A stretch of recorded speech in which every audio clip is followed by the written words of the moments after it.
Hey guys, how's everyone doing? This is the Sentinel watching over Geekdom, and welcome back to Sentinel Reviews. Big Finish time once again, and today we are reviewing The Third Doctor Adventures Volume 5, released in May of 2019, directed by Nicholas Briggs. The Third Doctor Adventure stars Tim Treloar as the Doctor, Katie Manning as Jo Grant, John Levine as Sergeant John Benton, Daisy Ashford as Liz Shaw, and John Coleshaw as Brigadier Alistair Gordon Lethbridge-Stewart. The Third Doctor Adventures Volume 5 consists of two full-length, 2-hour stories, give or take, and there is a spoiler warning in place, so without any further ado, let's jump into that first story. Primord by John Dorney. And this is a story I had been asking for a while. Not this exact story, but sort of this premise. There is a popular Third Doctor story called Inferno. There we go. I'm going to put that back on the shelf. And the core premise of the story is that there is this drilling project going on, and it is releasing this toxic green substance. And being exposed to this substance turns you into a primordial, prehistoric wolf ape-like thing. But that's actually the small part of the story. The big part of the story is that due to an experiment gone awry during this drilling project, the Doctor finds himself in a mirror universe. Where, classic mirror universe, everyone he knows is now evil, and yeah, so because of such a small role the Primords originally played in Inferno, they weren't even named in Inferno, by the way. I think it was either the novelization they were named in, or it was the fans that named them that. But yeah, in the original story, they were not named at all. So, yeah, that's kind of something I'd wanted to see from Doctor Who for a while. Well, ever since watching Inferno. I wanted a story where the Primords took center stage. And that's what we get, and I'm glad it's John Dorney writing this. He is one of my favorite Doctor Who writers. I'm trying to think back on some of his other work and trying to kind of figure out his style. Like, because of the ones coming to my head, Divorced, Beheaded, Regenerated from Missy, and what was the King of Sontar from the Fourth Doctor Adventures. It seems to me that John Dorney's style is take a standard formulaic Doctor Who story. But he does it really well. Like, none of his stories have ever been disappointing, and Primord is no exception. As for the performances, I'm not going to talk about the Doctor or the Brigadier. The Brigadier appears in both stories, so I'm going to talk about him at the end when I do the overview. Same thing with Tim Treloar as the Doctor. I'm going to save him for the overview because I've never done the Third Doctor Adventures before in terms of review, so yeah. I will talk about Daisy Ashford, though. Now, admittedly, Liz Shaw is not a companion, that I am familiar with. I've only seen 2 stories of hers on TV, the aforementioned Inferno and Spearhead from Space. This is just the set I have it on. And I've only heard one audio. I've heard the Bluetooth. I have the last post on my wish list, I just haven't heard it yet. But I've heard the last post is really good. So, bottom line I'm trying to get to, because I over-explain things and that's my weakness. Bottom line is, Liz, while I kind of have a grasp on her, she's not a companion I'm familiar with. And I think Daisy Ashford, who, if you're unfamiliar, is the late Caroline John's daughter, I think Daisy Ashford does a fantastic job. Like I said, it's since those 2 stories I have, it's been a while since I've watched them, so I'm struggling to remember Liz. But Daisy does a really good job playing this role her mother created.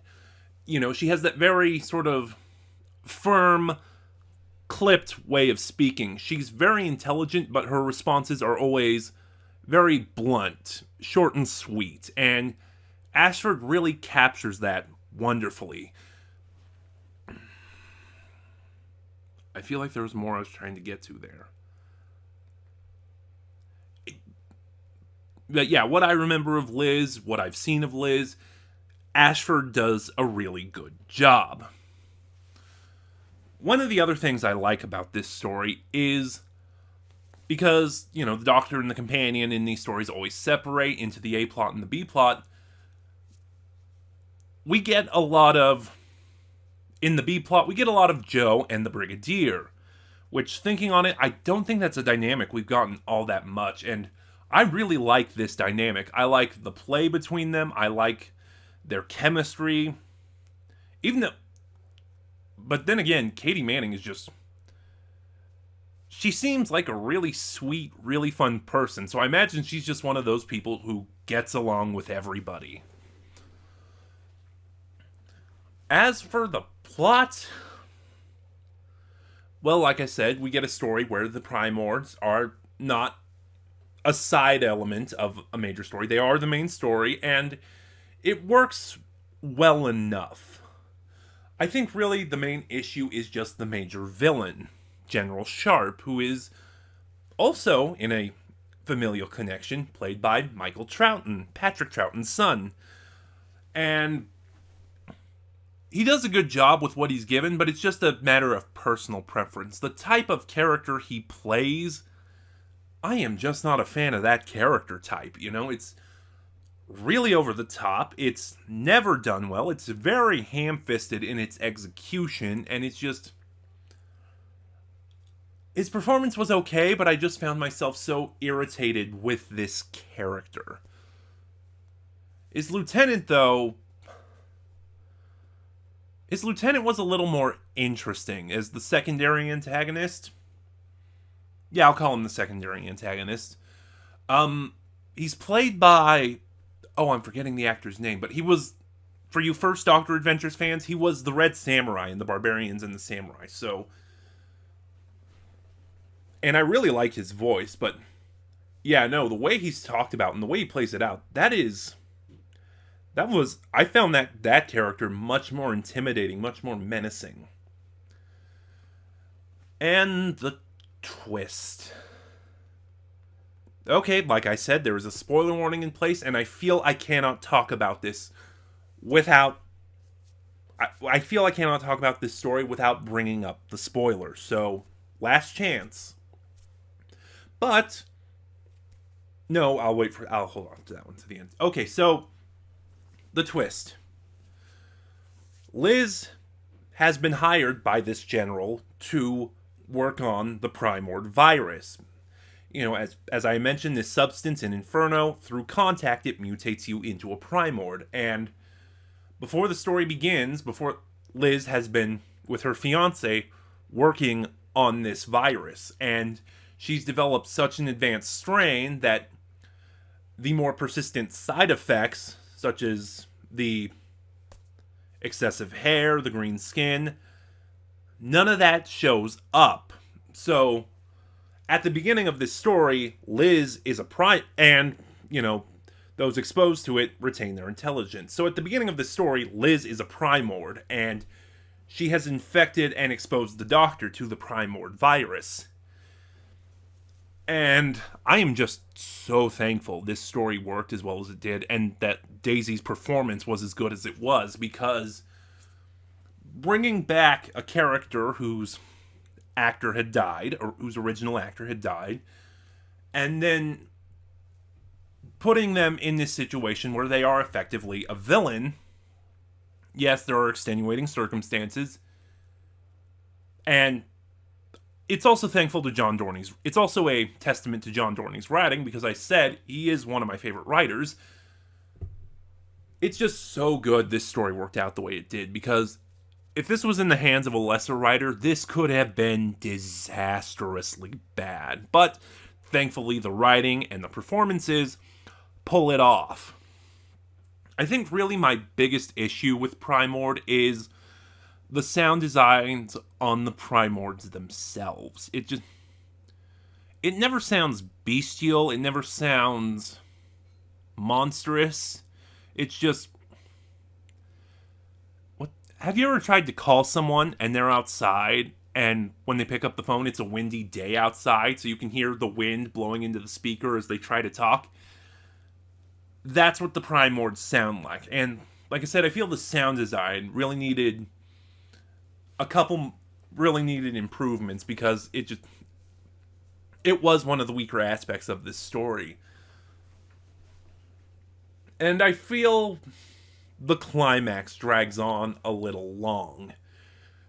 Basically, the Doctor is infected and becomes a Primord. He dramatically improves the Primord virus. He and Liz unleash the Primords, and then he regains control of himself to try and find a cure. I feel, because episodes 1, 2, and 3 were all sort of the build-up to this twist and reveal, episode 4 really has to pay it off, and the entire episode is dedicated to it. I feel the climax drags on a little long.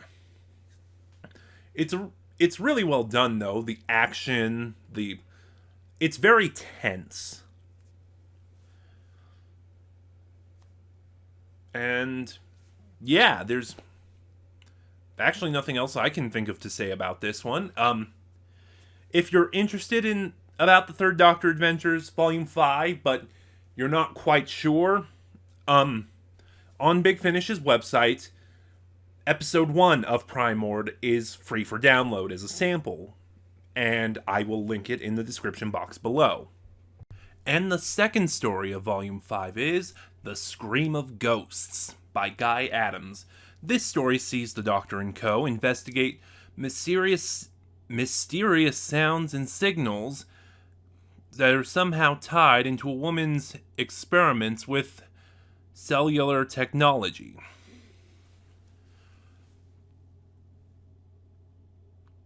Wow.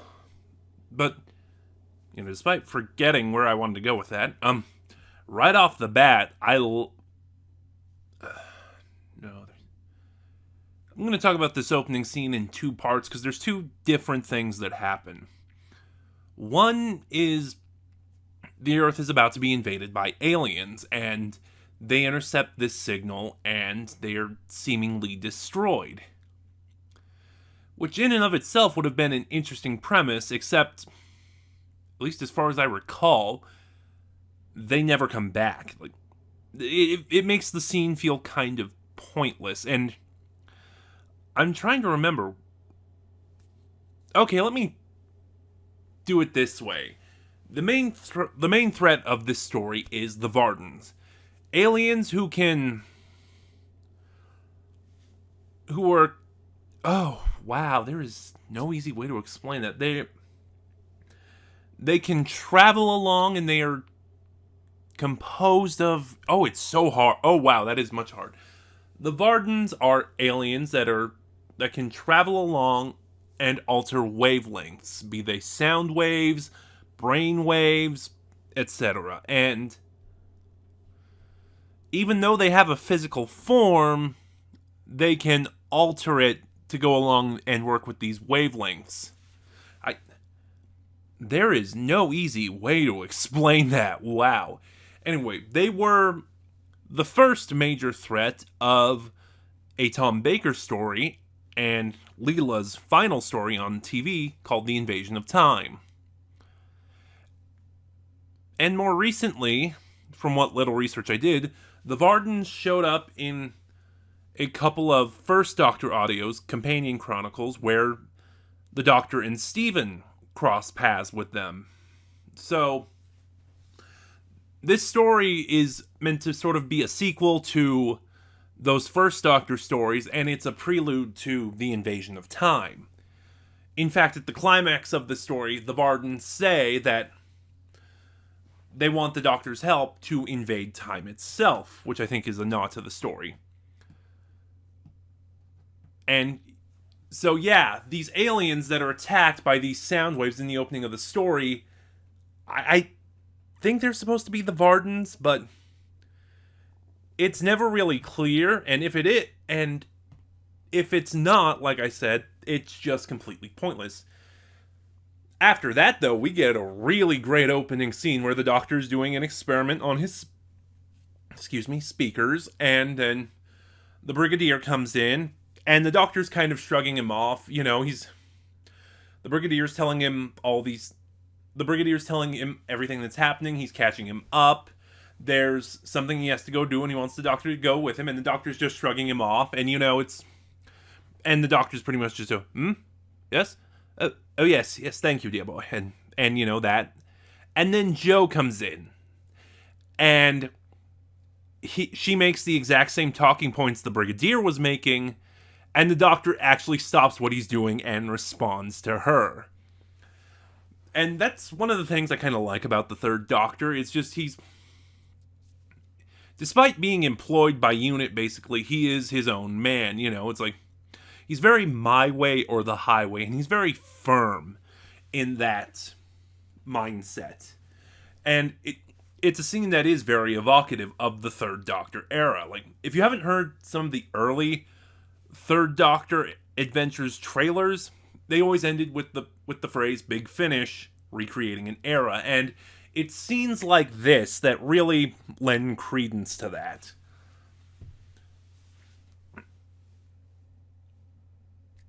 Shoot. This story also features John Levine as Sergeant Benton, who is... Because the past Third Doctor adventures have mostly been the Doctor and Jo. Volume 1 featured Richard Franklin as Mike Yates, and then after that, Volumes 2, 3, and 4, it was just the Doctor and Jo. And now we have Benton added to the mix, which is a nice touch. It was also interesting, because in the making of feature, Nicholas Briggs talked a little bit about it. Like, they had John Levine do a companion chronicle, which he apparently did not like. Nicholas Briggs said John had a terrible time. And then he came back and did Unit Assembled. I keep wanting to call that set Unit Encounters, and I know that's not right. And apparently, John, since doing Unit, John has kept contacting Big Finish saying, "You got anything for Benton?"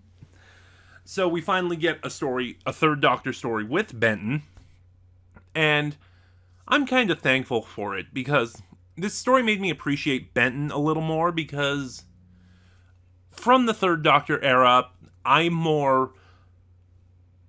What's the word? I'm more used to Mike. I feel like once Mike was introduced into the series, Benton kind of got pushed to the sidelines. And yeah, no, like I said, I'm just glad that we get this story where Benton really plays a major role. And there's actually a really very sweet scene with Benton, and it talks about his character a lot. He talks about, with all these alien invasions and everything we keep fighting, I realized I don't have any real friends. Most of my friends are just my colleagues, the soldiers I work with. So Benton bought I think it was either a ham radio or a CB radio, I don't remember. And he basically communicates with people across it. Like I said, and similar to Jo and the Doctor, I love the scenes with Benton and the Doctor. The Doctor comes across as very warm, and it shows that he does care about the people he works with, even when it's very clear, like with the Brigadier, that he doesn't like the position he's been put into, because I think from where this story is set, he is still exiled from the Time Lords.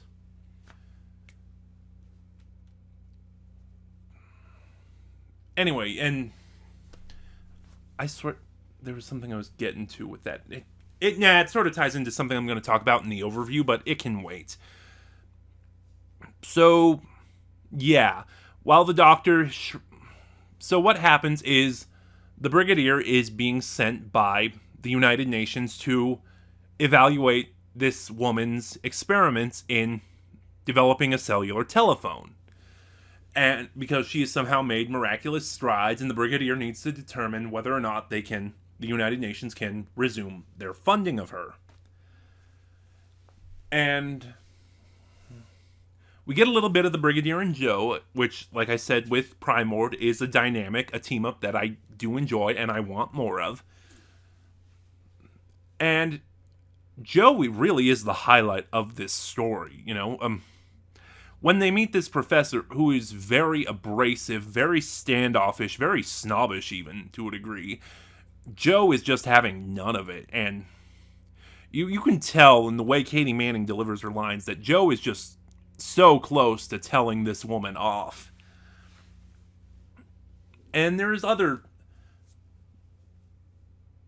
instances throughout this story of Joe just being awesome, Like after the Doctor gets captured, which, saving my thoughts for the overview again, he basically gets into contact with the rest of the team and tells Joe what she's responsible for, what she has to do, and the Doctor sort of makes her unit's acting scientific advisor, and it really shows off the dynamic between the Third Doctor and Joe, which is a dynamic that I thoroughly enjoy, He's constantly complimenting her, he's building her up.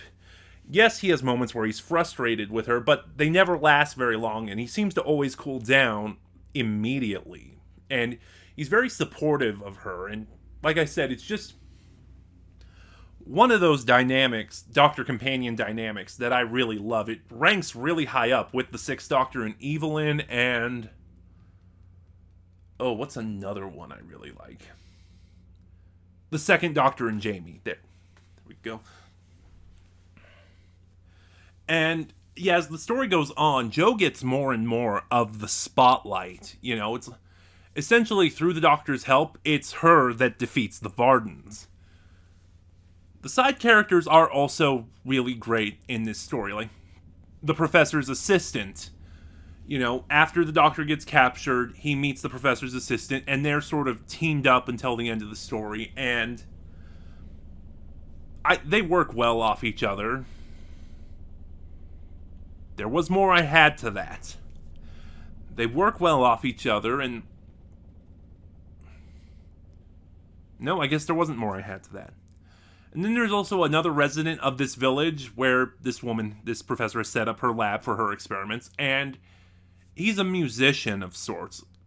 I forget what they use, but basically he's working with electronics, that type of musician. And he comes off as the right type of quirky and wacky, it's the right kind of quirky and wacky that makes him fun as opposed to annoying. And I like his rapport with the Doctor, and I like his rapport with Benton, because he is one of Benton's friends that he talks to on the radio, as I mentioned earlier. And but I think outside of those characters and their interactions and some of those moments, there's not really a lot to talk about with this story. It's kind of a little on the average side, just a little bit above average. And I think that's the great place to end off. It's a decent story. It's very good, but it's nothing great or outstanding. And I guess that's a good way to jump into the Hey guys, yeah, the video cut off, but that was by my own design. Watching this second part, I realized that I was not as proud of the overview and wrap-up. So I thought I would do it again, and I'm doing it as a sound recording right now because it is nighttime and my present lighting situation is not good to do a video. Also, I'm doing this right now rather than waiting until the lighting is good because I'm worried that I will forget the talking points I wanted to bring up again.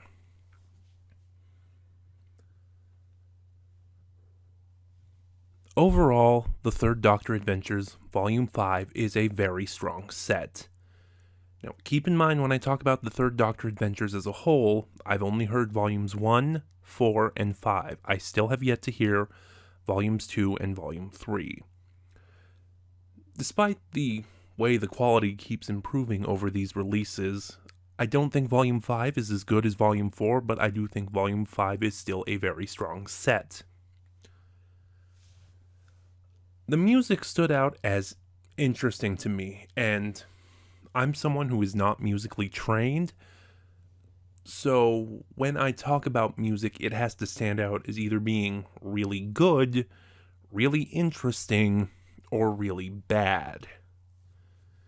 And the music of the Third Doctor Adventures Volume 5 falls into that middle category of really interesting.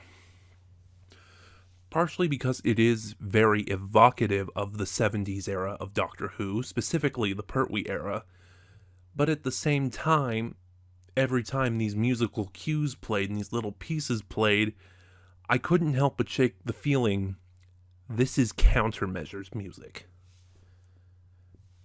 And I don't mean that as a critique, just merely as an observation.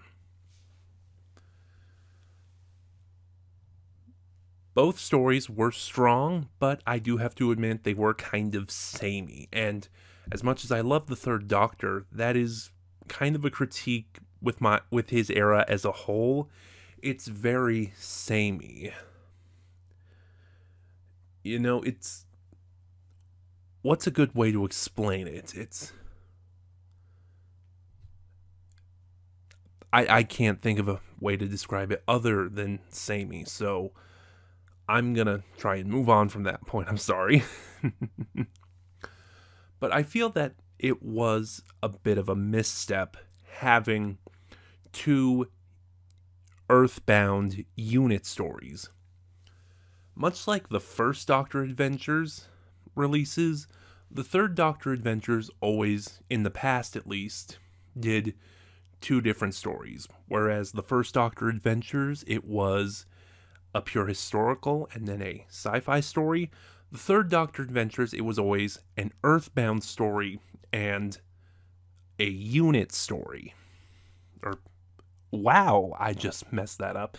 The Third Doctor Adventures was always an Earthbound story and a spacefaring story. And I feel that having two Earthbound stories in one set kind of contributes to that feeling of sameness that I can't properly describe. Like I said, across the board, there were strong performances. John Levine was good. John Coleshaw was great. Katie Manning is spectacular as always. And Tim Treloar was great as the Doctor as well.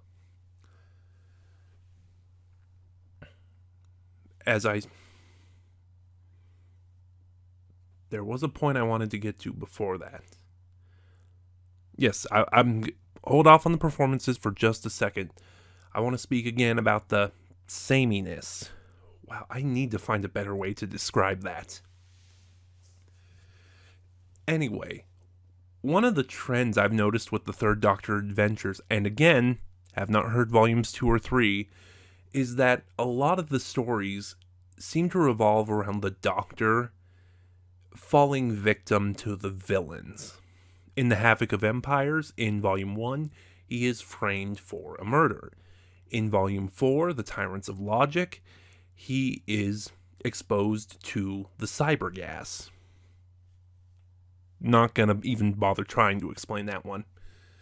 And same thing in both stories of Volume 5. In Primord, he's infected by the Primord virus. And in The Scream of Ghosts, he is transferred to the wavelength. He's turned into a sound wave, basically. The explanation he gives is kind of complicated, so I'm not going to even try replicating it. And I'll give my thoughts more on that a little bit later, but I'm going to circle back around to the performances now. As I said, the performances were all pretty much great across the board. Katie Manning is spectacular as always. John Levine was good, although full disclosure, this is my first Sergeant Benton audio, so outside of this, I only have his stuff from TV to go off of. And like I said, just in terms of that, I'm more familiar with Mike. John Coleshaw, first of all, let me say I'm not familiar with Coleshaw's work, and he seems to be regarded as one of the greatest impressionists in the UK, so. And I've heard some of his other impressions as well. I've heard his John Pertwee, which is okay. I think it's one of his weaker ones. I've heard his Tom Baker, which is great, and his Nicholas Courtney, which is stellar, you know. As I've said about the Brigadier in the past, a lesser man would have taken this military leader type role and basically stereotyped it. It would have been very cold, very commanding. And while Nicholas Courtney did make the role very commanding, there was a warmth to his performance. There was a kindness, sort of a spark, and in his performance, Colshaw captures that spark excellently. He worked well with Tim Treloar, and he worked well with Katie Manning, especially. A lot of the side characters were great, too. Even the actors' performances were great, even with characters I didn't like Michael Troughton's character in Primord. Daisy Ashford was good, and Tim Treloar as the Doctor.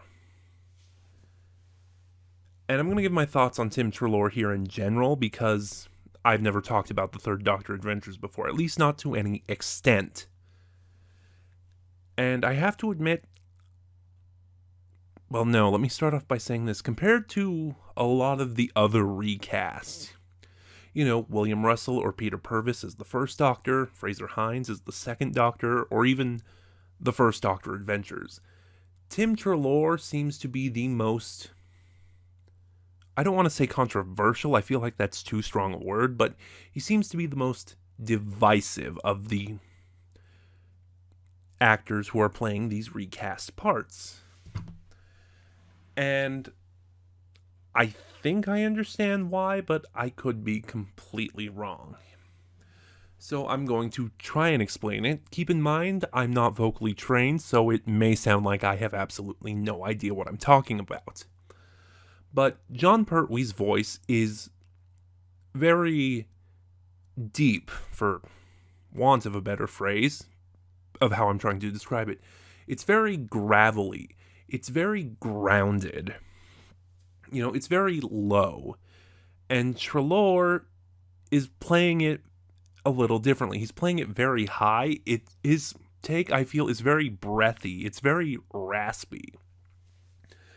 So I feel like, because usually from what I've seen, when people talk about why they don't like Tim Treloar, their criticism is basically just, oh, I hate him.